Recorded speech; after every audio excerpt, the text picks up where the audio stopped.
Pateiksiu tokį palyginimą. Aš statausi namą, man pastatė pamatus, sienas, uždėjo stogą. Nei langų, nei durų nėra. Tai lygiai tas pats yra su įmonė, kurią ką tik įsteigiau. Įeinu į namą, kuriame nėra nei langų, nei durų, reikia viską pasistatyti, reikia baldus nusipirkti, reikia internetą įsivesti, telefoną įsivesti.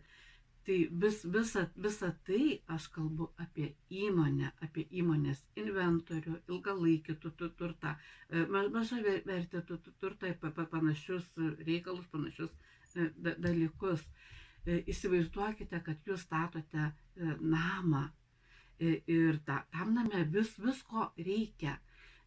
Taigi įmonė viską turi įsigyti ir kiekvienam įsigijimui turi būti sutartys, turi būti sąskaitos faktūros, turi būti apskaitos dokumentai. Jeigu jūs pats kažkokį daiktą turite, tai įmonė tą daiktą iš jūsų turi pirkti. Jis negali šiaip savo iš niekur nieko atsirasti įmonės inventoriuje, tarkim. Visos kanceliarinės priemonės, spausdinimo popierius, rašikliai, tušinukai, liniuotės, trintukai, visa tai gali būti įmonės pirkimai, įmonės sąnaudos to pačiu, bet įmonė visą tai turi įsigyti iš savo lėšų. Jeigu įmonė lėšų neturi, jūs kaip įmonės savininkas suteikite tai įmonei paskolą. Tada įmonė pradėjusi generuoti pardavimo pajamas, jums tą paskolą grąžins. Visą tai reikės, aišku, deklaruoti, pateikti atitinkamas deklaracijas mokesčių inspekcijai ir panašiai.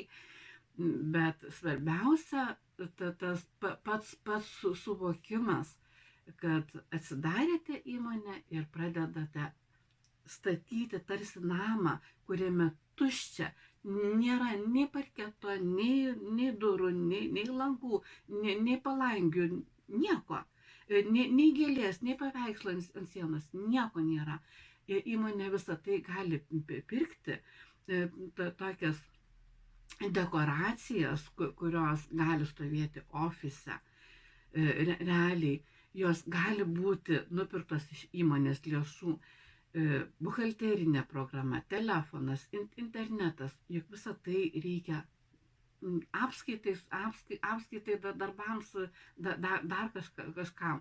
Visą tai gali būti įmonės išlaidos, kurios keliaus ir į sąnaudas arba atitinkamai dėsis į ilgalaikį turtą, nuo kurio bus skaičiuojama amortizacija, kuri dedasi į sąnaudas.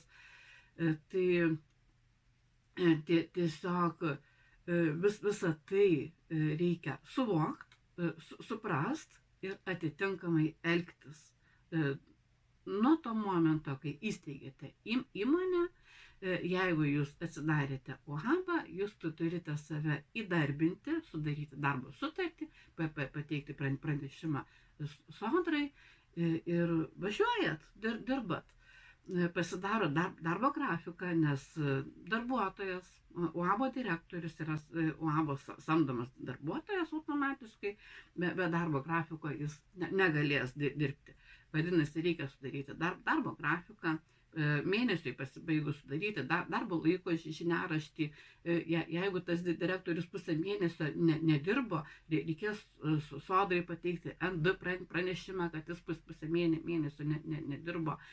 Tai automatiškai galvokite apie tai, kokius dokumentus susipildyt, o jeigu jums per sunku, ieškokite buhalterio, kad jis jums padėtų visą tai susitvarkyti.